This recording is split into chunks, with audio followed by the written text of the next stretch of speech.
des chercheurs aux États-Unis sont parvenus à éliminer durablement le VIH, le virus responsable du sida, chez certaines souris infectées. Cette guérison grâce à une combinaison de techniques, une avancée toutefois très loin d'une possible application chez l'homme, selon une étude publiée cette semaine dans la revue Nature.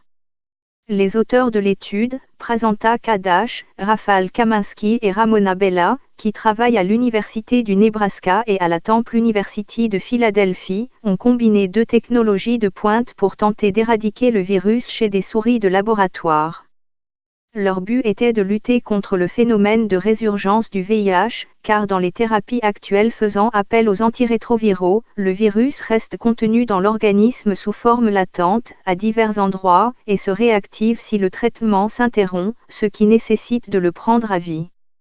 Ma mère est morte sans me dire que j'avais le sida. Un patient atteint du VIH en rémission durable. Pourquoi vous ne pouvez pas contracter le VIH par la salive? 8 mythes sur le VIH/SIDA. Inquiétude liée au financement du VIH. Les chercheurs ont eu d'abord recours à une forme de traitement antirétroviral à libération lente et à action prolongée, dite laser AR, long action slow effective release antiviral therapy, et, dans un second temps, à la technique dite CRISPR d'édition génétique. Le traitement laser AR a été administré sur plusieurs semaines de façon ciblée, pour chercher à réduire au minimum la réplication du virus, dans les zones de l'organisme considérées comme des réservoirs à VIH, c'est-à-dire des tissus où il reste normalement latent comme la moelle épinière ou la rate. Ensuite, pour retirer les dernières traces du VIH, les chercheurs ont fait appel à CRISPR-Cas9, un outil d'édition génétique, parfois surnommé ciseau génétique, qui permet d'ôter et de remplacer des parties indésirables du génome. Une combinaison qui a permis d'éliminer le virus chez plus du tiers des souris ayant reçu ce double traitement, d'après les conclusions publiées par les 3 chercheurs.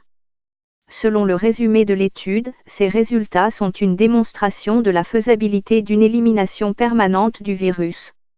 Mais la perspective d'une éventuelle application chez des patients humains est encore très éloignée. C'est un premier pas important, vers un chemin beaucoup plus long pour l'éradication du virus, concluent ainsi les auteurs.